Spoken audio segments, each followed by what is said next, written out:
안녕하세요, 여러분. 지지익선입니다. 저희 지지익선이 새로운 코너를 기획하고 있는데요. 청취자 여러분들의 사연을 받아서 이야기를 풀어보려고 합니다. 가족에게도 친구에게도 얘기하지 못한 사소하고 소소한 고민들 지지익선 공식 이메일로 보내주시면 저희가 깔끔하게 해결해드리도록 하겠습니다. 감사합니다. 알면 알수록 좋다. 쏟아지는 뉴스 속 알맹이만 떠먹고 싶은 욕심쟁이 당신을 위한 해설 팟캐스트 지지익선 뉴스 브리핑 지금 시작합니다. 고고싱. 안녕하세요.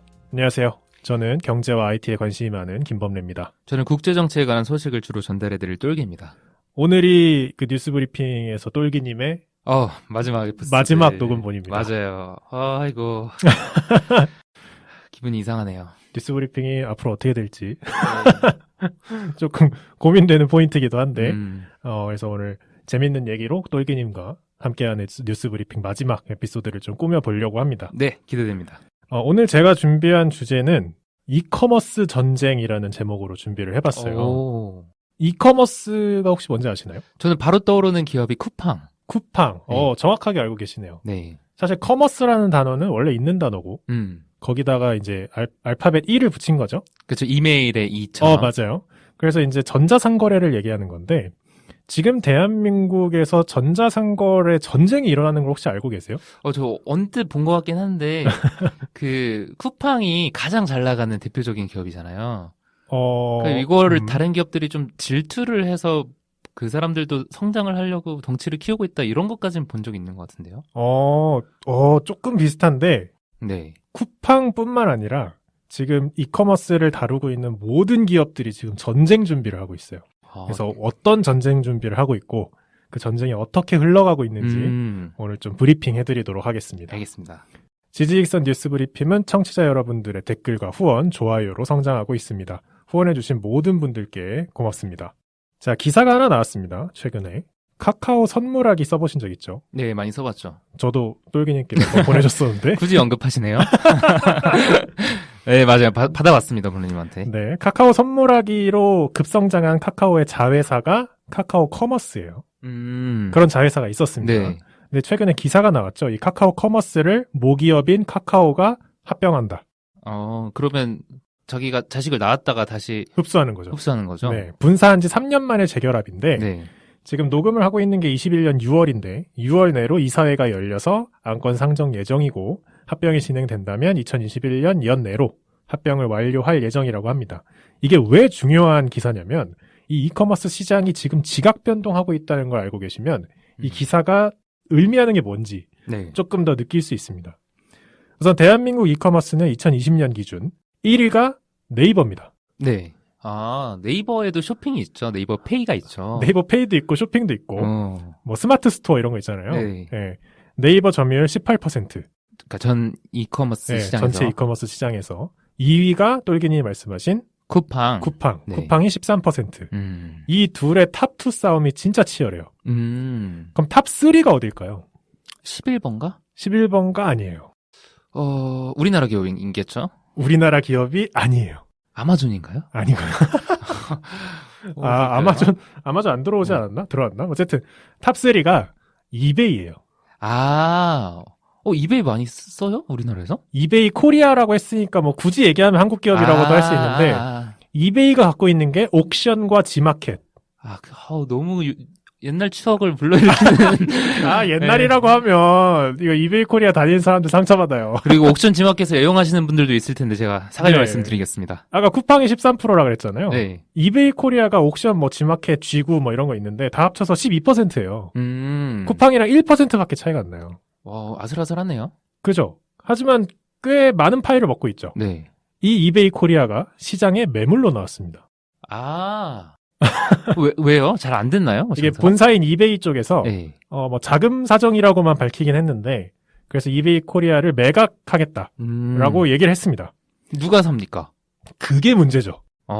자, 이제부터 얘기를 해드릴 건데 우선 이베이 코리아가 매각 시장에 올라왔다, 매물 시장에 올라왔다 이 얘기는 꽤 옛날 얘기예요. 근데 이렇게 매물이 뜨면 이제 그 비딩하는 사람들이 생겨야 되잖아요. 기업들. 네. 그 인수전에서 아주 유력한 후보로 떠오르던 게 카카오였습니다. 근데 카카오가 뭘 했죠? 카카오 커머스를 합병했죠. 그렇죠. 그게 무슨 말이냐? 카카오는 이커머스 알아서 하겠다. 우리가 갖고 있는 걸로만 하겠다. 카카오 커머스 모기업이랑 합병해서 우리가 키우겠다.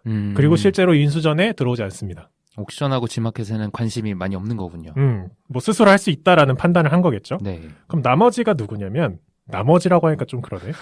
이 인수전에 참여하는 기업이 롯데와 신세계였어요.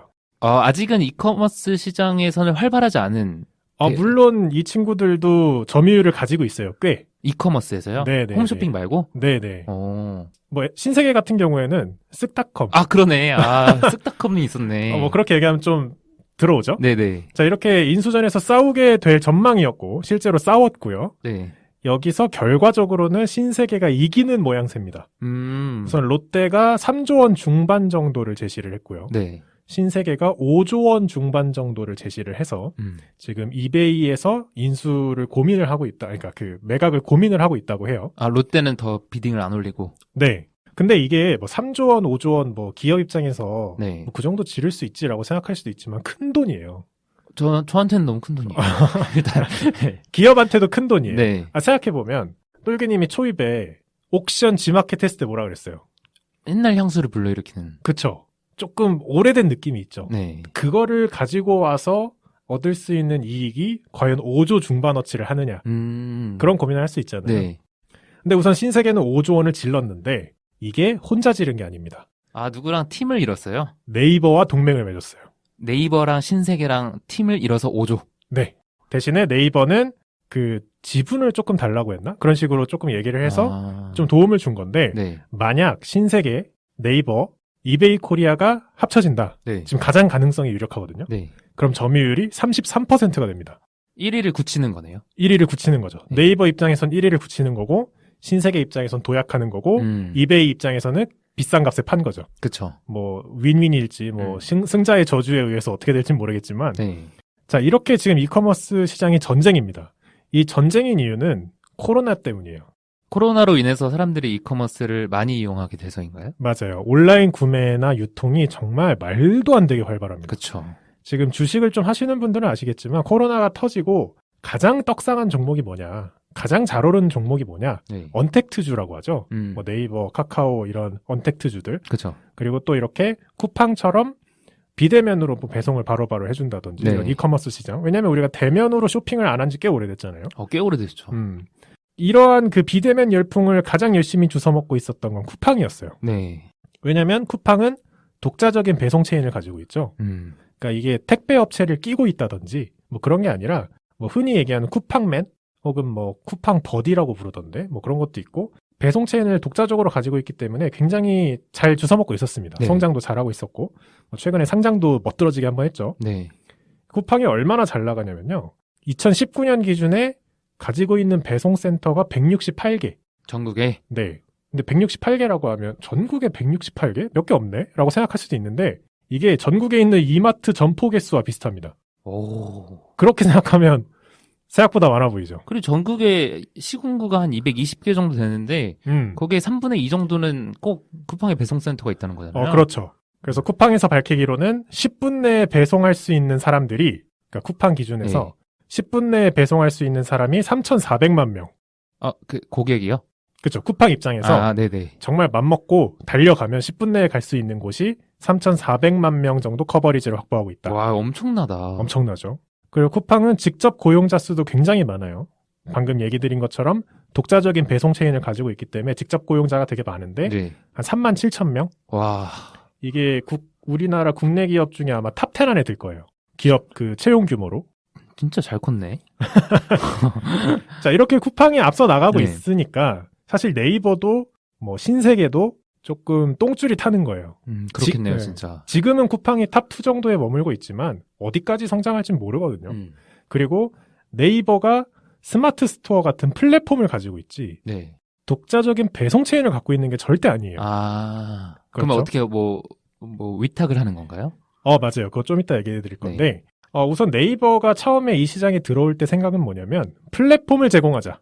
근데 사실 네이버나 카카오가 다 그런 거예요. 플랫폼 사업이죠. 그렇죠. 뭐 플랫폼만 제공해도 떼돈을 법니다. 요즘 세상이 다 그래요. 요즘 뜨는 뭐 앱들 다 그런 거죠. 직방, 당근마켓, 뭐 당근마켓, 뭐 웹툰 이거 웹툰도 네이버가 웹툰을 직접 그리는 게 아니잖아요. 그렇죠. 물론 팟빵. 팟빵도 그렇고. 그치. 이렇게 플랫폼을 제공해주면 뭐 수수료를 먹든 광고 수익을 먹든 이렇게 굉장히 잘 나가는 시장이었어요. 네. 대부분의 시장이. 근데 이커머스 시장도 이렇게 플랫폼을 제공하면 돈을 쓸어 담을 수 있는 시장이었는데 이 시장의 판도를 바꾼 게 쿠팡이죠. 왜냐?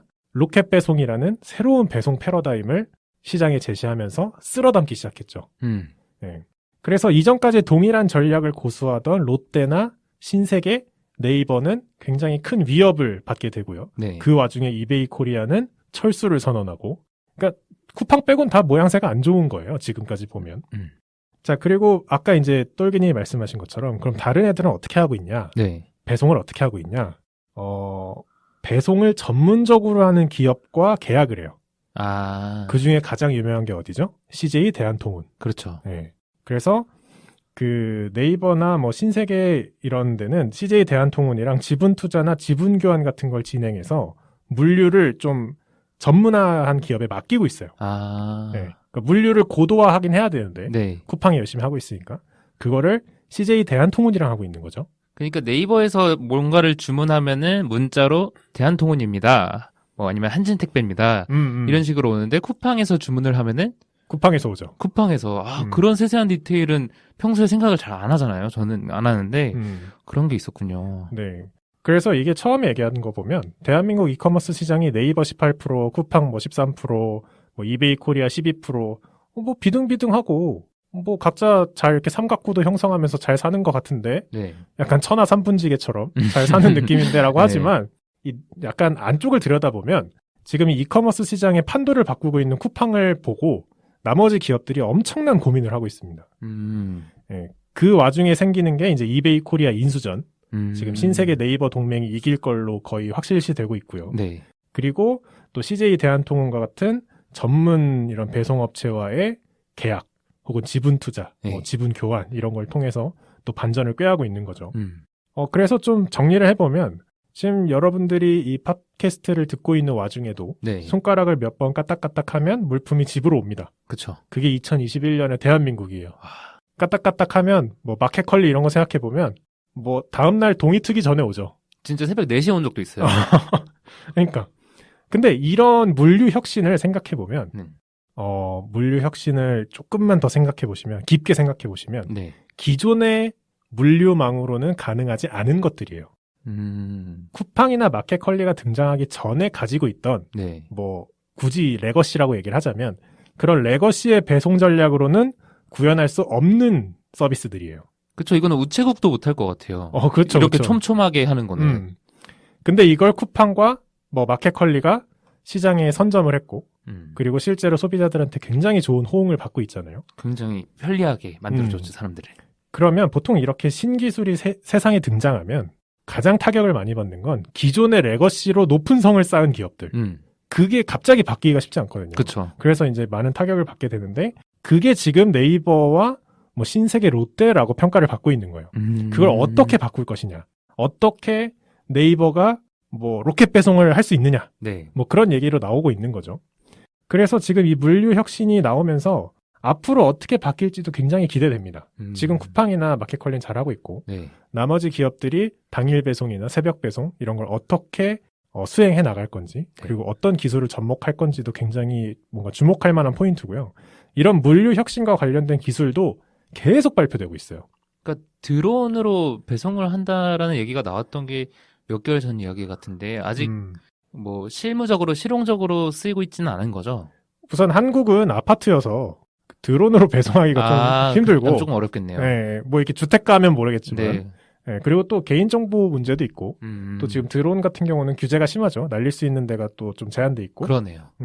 뭐 조금 나오는 기술들을 몇 가지 얘기를 해보면 우선 fulfillment라는 단어가 있어요. 네. 이거는 굉장히 큰 테마이기 때문에 이걸 얘기하면 1시간 정도 얘기를 해야 되는데 뭔가요? 그러니까 fulfillment라는 건 간단하게 얘기하면 제품을 구매해서 배송이 오고 똘기님한테 배송까지 갔어요. 네. 근데 마음에 안 들어서 혹시나 뭐 환불을 해요. 네. 그럼 또 물건이 돌아가야 되죠. 네. 그런 일련의 모든 과정을 한 회사에서 맡아서 해주는 거예요.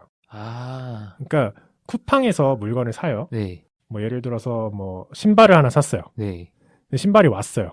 뭐 신발을 판매한 회사는 김범래 주식회사라고 해봐요. 네. 근데 신발이 마음에 안 들어서 환불을 하면 김범래 주식회사에게 환불하는 게 아니죠. 쿠팡이 다시 가져가죠. 아, 예. 그리고 고객 서비스에 전화를 해도 쿠팡이 받습니다. 그렇죠. 하지만 그 물건을 판매한 건 김범래 주식회사죠. 그렇죠. 김범래 주식회사는 배송과 관련된 어떠한 것도 신경 쓸 필요 없어요. 자기들은 물건을 만들어서 쿠팡에 납품하면 돼요. 그러면 판매도 쿠팡이 해주고요. 배송도 쿠팡이 해주고 환불도 쿠팡이 해주고 고객 서비스까지 쿠팡이 해줘요. 이거를 풀필먼트 서비스라고 해요. 그러니까 마치 건축으로 따지면 설계해서 시공하고 나중에 건물 해체하는 것까지 한 회사가 돈 맡아서 하는 그런 방식이네요. 그렇죠. 근데 좀 반대로 네이버에서 내가 만약 물건을 판다. 네. 스마트 스토어 김범래 주식회사에서 만들어야죠. 네. 물건도 김범래 주식회사에서 등록해야 되죠. 스마트 스토어 홍보도 김범래 주식회사에서 알아서 해야 됩니다. 손이 많이 들어가네. 그렇죠. 뭐 주문이 왔어도 네. 택배에 제가 넣어야 되고요. 배송도 제가 뭐 한진 택배나 뭐 어디 이렇게 계약을 한 데가 있으면 거길 통해서 보내주기까지 해야 돼요. 환불이나 고객 서비스 요청이 오면 제가 대응을 해야 되는 거예요. 그러니까 이게 풀필먼트 서비스라는 게 있기 전까지는 너무 당연한 거였지만 네. 이 풀필먼트 서비스가 아마존에서 처음 나왔거든요. 이게 나오면서 세상이 뒤집혔죠. 이게 주식회사라고 하니까 안 와닿을 수도 있지만 자영업자, 그러니까 개인 사업자, 그렇죠. 수공업으로 해서 납품하시는 분들 입장에서 생각해보면 어마어마한 혜택인 거죠. 맞아요. 그래서 사실 이거는 지금 쿠팡이 하고 있는 직매입 구조랑은 조금 달라요. 풀필먼트 서비스라는 걸 따로 하고 있긴 한데 네. 아마존에서 시작해서 지금 쿠팡이 그걸 따라하고 있고 지금 신세계랑 롯데도 하려고 하고 있다라는 제가 기사를 최근에 본 것 같아요. 그리고 이 풀필먼트를 더 작은 범위로 쪼개는 게 마이크로 풀필먼트예요. 어디까지 가는 건가요? 우리가 배송을 시키면 늦게 오는 이유는 네. 그 물건이 멀리 있기 때문이잖아요. 그렇죠. 근데 이거를 만약 수요를 파악할 수 있다. 만약 아까 얘기했던 것처럼 김범래 주식회사가 그 신발을 파는데 네. 샌들을 판다. 네. 그럼 여름이 오기 전에 주문이 많아지겠죠. 그렇죠. 그러면 여름이 오기 전에 미리 여러 그 물류 창고에 샌들을 넣어 놓는 거예요. 더 가까운 쪽에다가. 네네. 마이크로니까 크고 방대한 창고를 어디 멀리 지어 놓는 게 아니고 작은 창고를 여기저기 지어 놓는 거예요. 그걸 김범래 주식회사가 짓는 거예요? 아니죠. 물류업체가. 그것도 다 해주는구나. 그것도 다 해주는 거죠. 이건 지금 현실화된 건 아니고. 이제 다음 단계 정도로 보면 그쵸, 될까요? 그쵸. 그래서 만약 주문이 들어오면 네. 뭐 1시간 만에 가는 거죠. 와, 너무 좋다. 이걸 이제 마이크로 풀필먼트라고 하는데 네. 그거 하면서 앞에 얘기했던 풀필먼트의 장점 다 가져오고 네. 이게 이제 마이크로 풀필먼트인데 이 마이크로 풀필먼트의 최종 단계는 약간 그런 거예요. 경비실의 숫자만큼 창고가 있다.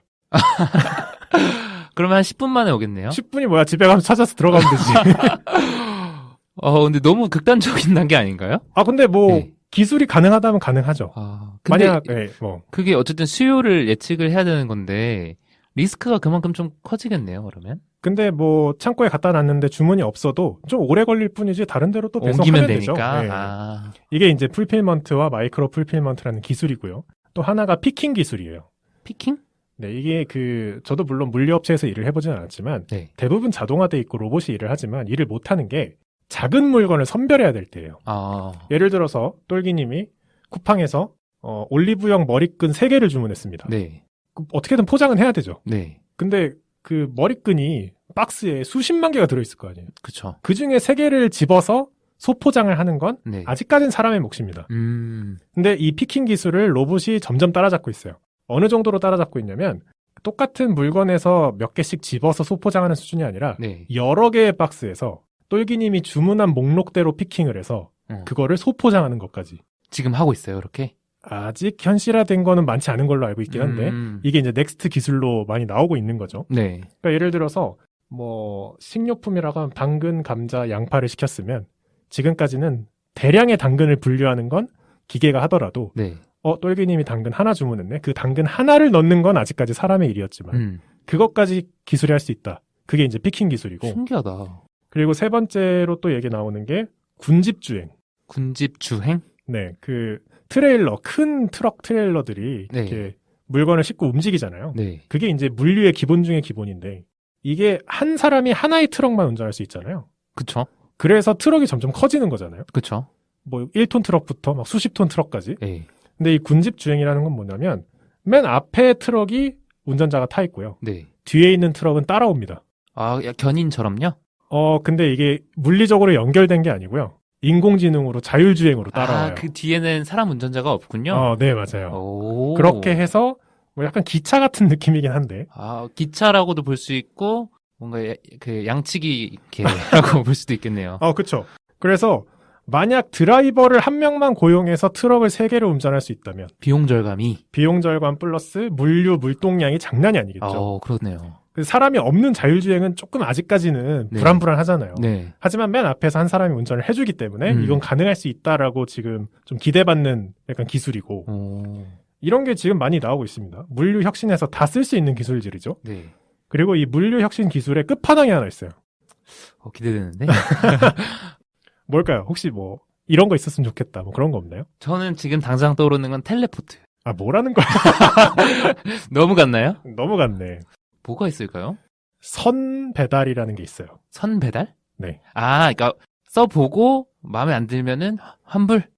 그런 느낌이라기보다는 네.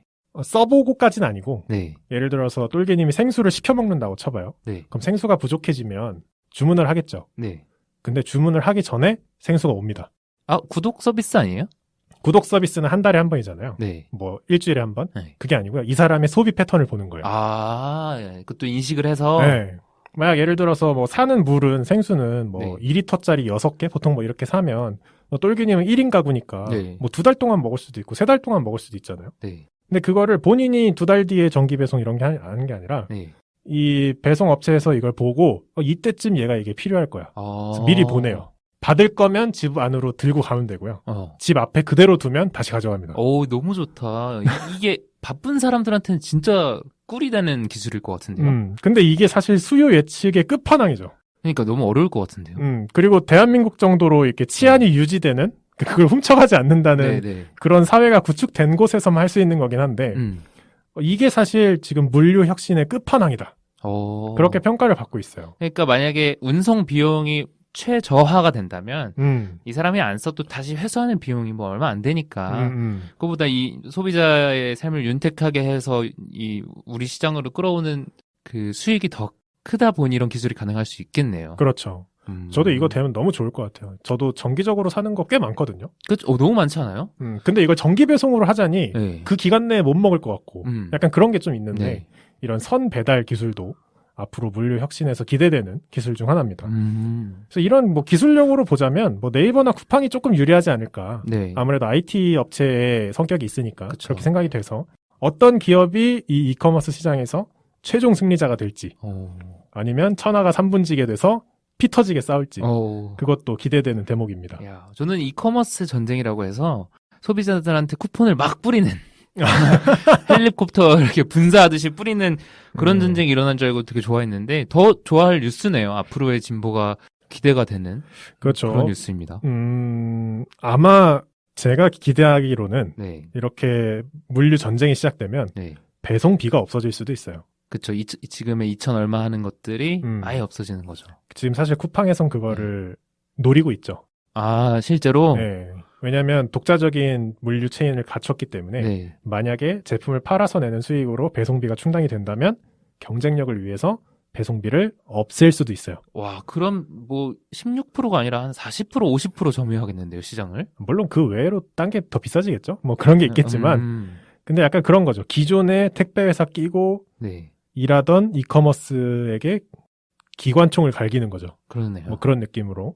그렇게 아마 나갈 수도 있다고 저는 봅니다. 실제로 쿠팡에서는 멤버십을 가입하면 배송비가 없어요. 약간 정기적으로 얼마를 주고 그렇죠. 구독 서비스를 이용을 하면 한 개를 시켜도 그냥 와요. 아마존 프리미엄 같은 거죠? 그런 아마존 느낌이죠. 프라임? 맞아요. 그래서 실제로 뭐 아마존은 이미 뭐 미국에서 열심히 그런 걸 시도를 하고 있고 한국에서는 뒤늦게 쿠팡이 그걸 따라하는 모양새이고 기존의 강자들이 어떻게든 이거를 무너뜨리거나 따라잡으려고 전쟁을 벌이고 있는 상황입니다. 그리고 그 와중에 이베이 코리아가 매각으로 뜨면서 엄청 핫한 이슈가 됐던 거고. 그 인수전을 지켜보는 재미도 좀 쏠쏠했겠네요. 저는 되게 재밌게 봤어요. 누가 얼마를 내냐, 그리고 누구한테 돌아갈 것이냐. 저는 그래서 카카오라고 생각을 했거든요. 왜냐면 카카오가 사실 지금 이커머스라고 할 만한 시장이 뭐 제 짧은 식견이지만 없다고 생각해서 이거 토대로 진출을 하겠구나. 뭐 다음 포털 사이트도 삼켰는데 네. 뭐 이거라고 못 삼키겠나 싶었는데 안 해가지고 네. 조금 신기하긴 했습니다. 하지만 자체적으로 또 뭐 어떤 야망이 있을지는 모르는 거잖아요. 그쵸? 카카오 커머스를 어떻게 해서 향후에 또 어떻게 될지는 모르는 게 아무래도 카카오는 그 데이터랄까요? 소비자들의 패턴을 파악하는 데는 제일 유리할 거라는 생각도 조금 드는데요, 저는. 그럴 수도 있겠네요. 네. 그래서 오늘 이렇게 이커머스 전쟁이라는 생각해보면 이거는 지지익선 본발제로 준비했어도 그러게요. 재밌었을 아이템이었을 것 같은데 이렇게 뉴스 브리핑에서 얘기를 해봤습니다. 저는 재밌었습니다. 네, 오늘은 여기까지 하겠습니다. 네, 감사합니다. 감사합니다.